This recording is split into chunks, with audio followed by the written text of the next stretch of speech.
Characteristics of succession plans that are well planned and executed are plans that really have started early. We all don't necessarily get that luxury. We don't necessarily plan, but find ourselves in the middle of a succession plan that we haven't invested enough time in. So planning early, if it's not a possibility, start planning now is really important.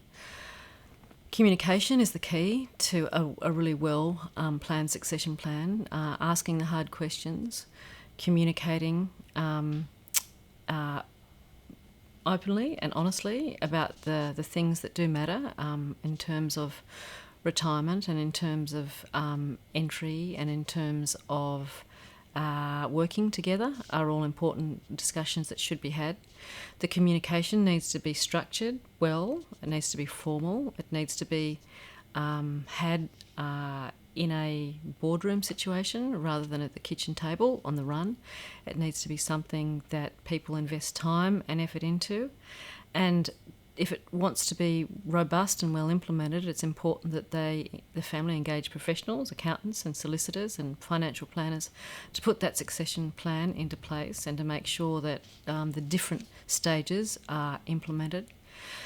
It's also important that the financial reality is looked at rigorously so that the family can ascertain with their accountant's help probably that the business can actually support more than one generation, and that if there are more than one generation or one sibling in that younger generation coming home, that the one entering doesn't close the door for the one that might be waiting in the wings to come home.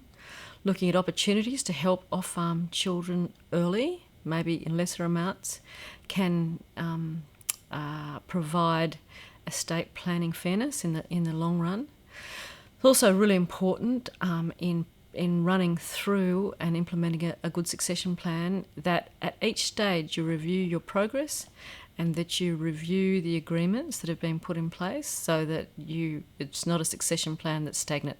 Succession's a journey. It's something that people need to embark on and review and chew through and look at again and keep working on. A lot of people think that it's something you go along to your professional and get done, and thank God it's over and done with, and I don't have to look at it again. It is something that requires continuous review, and it requires, rather than the younger generation continually saying we need to do this, it actually requires the older generation to take that responsibility in hand.